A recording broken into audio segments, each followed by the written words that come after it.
Everyone's biggest fear when selling on Amazon is getting their Amazon account deactivated, also known as a Section 3.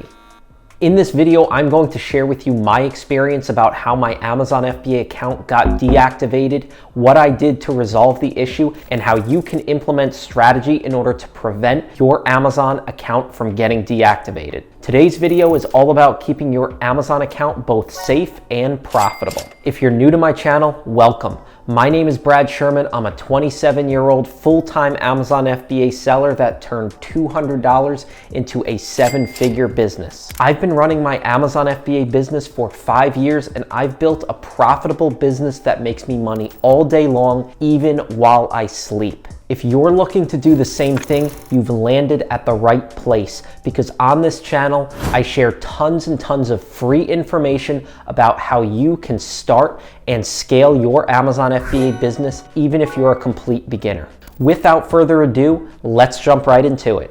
I've been selling on Amazon for half a decade, and I've seen tons of issues over the course of this time. Amazon constantly throws spontaneous issues at us that we have to adapt and pivot to. And if we don't adapt and pivot, we are not going to survive when selling on Amazon. So if you're a brand new seller watching this video, my best piece of advice is that you need to be ready to adapt and pivot and deal with spontaneous issues that require immediate attention. This is the reality of selling on Amazon, is that you have to always be on your toes, ready to adapt. And today's video is all about that. So the first thing I want to cover is what happened to my Amazon account and why it happened. There have been two pivotal times in my Amazon FBA selling journey where our Amazon selling account has faced potential deactivation. The first one was about 3 to 4 years ago when I was selling a product that violated Amazon's restricted product policy. But the product in particular was marketed in such a way that imitated the effects of a prescription drug. And since then, we stayed completely out of the supplements category and never sold in that avenue since.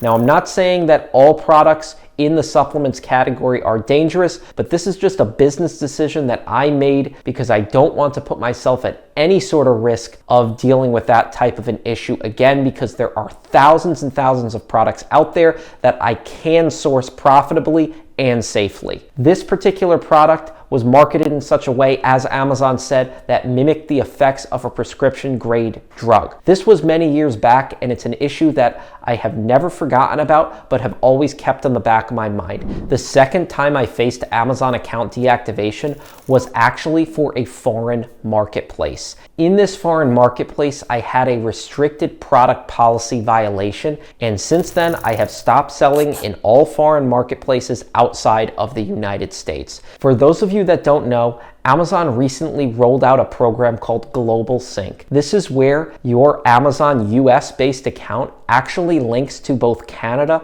and Mexico and cross-lists your products in both those marketplaces automatically. So if you yourself aren't doing the due diligence and removing specific products that you either believe to possibly be at risk of a policy violation in those territories, or you just don't want to sell in those territories, you are at fault. You have to make sure that you turn off Global Synch and manually remove specific product listings from those marketplaces, because it's going to mitigate a lot of risk for you. And this was the fault that I made. I had Global Synch turned on, and I was saying it for a while that we had to remove Global Synch and stop listing across multiple different marketplaces. And lo and behold, what happened was that we faced a restricted product policy violation and was issued a Section 3 in one of the global marketplaces in selling on Amazon. While this was not our US-based account, which we do 99% of our business in, it was a wake-up call that we need to go through our inventory and processes with a fine-tooth comb. This is because that even if you are deactivated in, say, a foreign marketplace, Amazon could potentially link that deactivation down the road with your US-based account. And this was a situation that I did not want to get myself into. So we immediately went to work in contacting Amazon and explaining the root cause,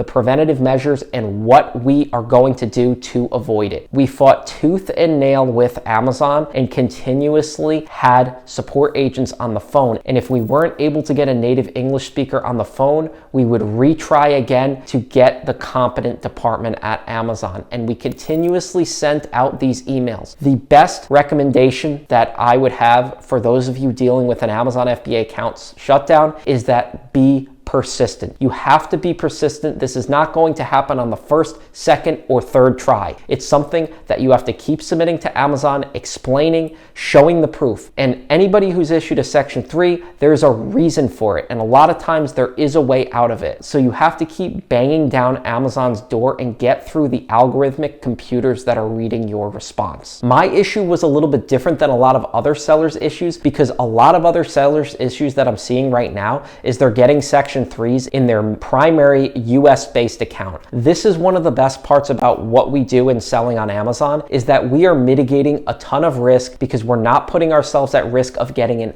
IP complaint. An IP complaint stands for intellectual property complaint, and it comes down to how you source your inventory. So if you're not purchasing either directly from the brand or an authorized distributor, the brand has every right to, and oftentimes will, issue you an IP complaint on their listing if they don't want unauthorized sellers selling the brand on Amazon. The best way to avoid this is by purchasing products directly from the brand. And if you're not purchasing directly from the brand, you can purchase through an authorized distributor. Just make sure that you have been cleared by the brand to sell their products on Amazon. Because even if you're purchasing through an authorized distributor, that brand still has every single right to issue you an IP complaint on Amazon, and many times will. In a lot of situations, you will be able to deal with or beat that IP complaint with the brand by showing a valid invoice from an authorized distributor. However, I would recommend preemptively solving the problem and not putting yourself in that situation to begin with. And you do that by purchasing from the brand directly or through an authorized distributor, and making sure you are authorized by the brand to sell that brand's products on Amazon. My situation was a little bit different because it wasn't associated with an intellectual property complaint. We've mitigated a ton of risk by purchasing almost 100% brand direct for our Amazon business, and that has mitigated a lot of risk associated with IP claims. However, as I said in the beginning of the video, being an Amazon FBA seller means that you have to deal with spontaneous issues that require immediate attention, and this was one of those. I was issued a Section 3 in one of the foreign Amazon marketplaces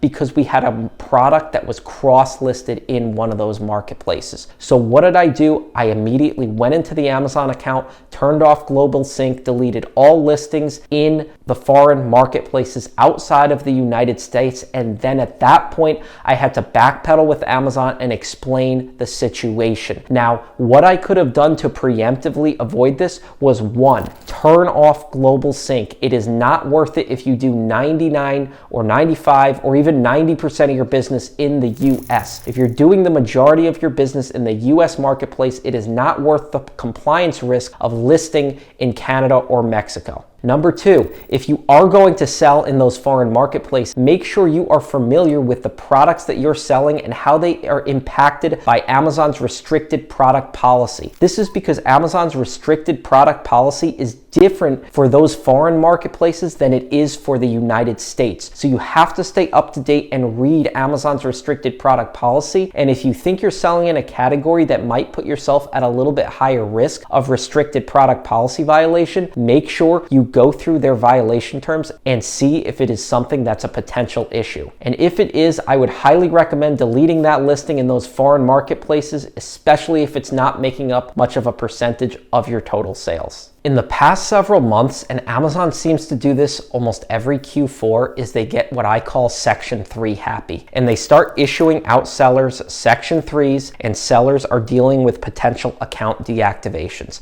The best way to avoid this is by doing things preemptively. Are you sourcing directly from brands or through an authorized distributor, and are you authorized to sell those products on Amazon? If the answer is yes, you have mitigated a ton of risk for your Amazon account. Are you staying up to date on Amazon's restricted product policy? And if you're selling in foreign marketplaces, are you familiar with the restricted product policy in those specific marketplaces? Do you have Global Sync turned on in those different marketplaces outside outside of the US? And if so, consider either turning it off if those foreign sales make up a small percentage of your business, or deleting specific listings from those marketplaces. Amazon came out with new information this past week in mid-October of 2024. Amazon has announced that they are no longer allowing branded or generic bundles on their platform. This means that if you are selling a product under brand XYZ and you bundle it with a different brand ABC, you cannot brand that product either as generic or as one of the brand. This is called a branded bundle, and Amazon is no longer allowing this on their platform. This has created artificial exclusivity for a lot of sellers because they've actually been able to combine one product from a brand or another add-on product from a generic brand or a different brand and combine them together under their own brand name, which has again created giving sellers exclusivity, and Amazon does not allow this. If you are going to create bundles on Amazon, they all have to be under the same brand. So this means if that let's say you have an exclusive with one single brand and you want to list a bundle with two different products by that brand, that bundle has to be branded by the same brand. So the manufacturer has to be the manufacturer of both those products, and they have to be under the same brand name.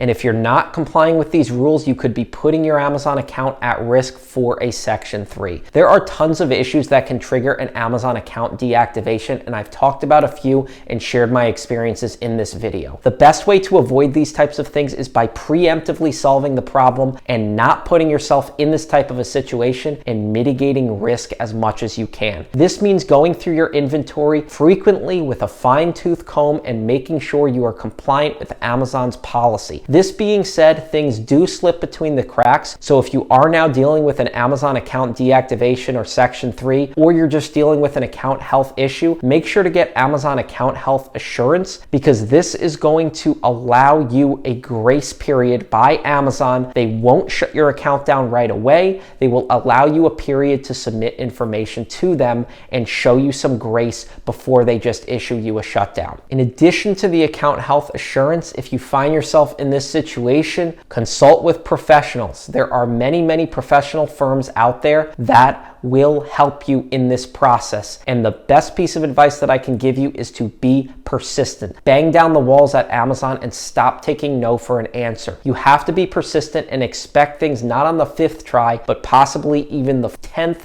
or 20th try. That's because oftentimes Amazon computers and algorithms are reading your responses to appeals. So if you can get through to the right person at Amazon and slowly work your way in by being persistent, you're finally going to get a human set of eyes on your information, and you will potentially be alleviated from that deactivation or account health issue. Amazon sellers deal with these types of things all of the time, and there's tons of information out there. I can't emphasize enough the importance of, if you're dealing with IP complaints or if you are not authorized to sell the brand's products on Amazon, adjust your business model. You need to be purchasing through either authorized distributors and be authorized to sell the brand on Amazon, or purchasing products directly from the brand. This is what's enabled us to keep our Amazon account health clean as a whistle, as you can see from the pop-up on the screen. This being said, we are always dealing with spontaneous issues that require immediate attention as Amazon sellers, and nobody is above the rules at Amazon. So this video shared with you a transparent example of how I dealt with the Section 3,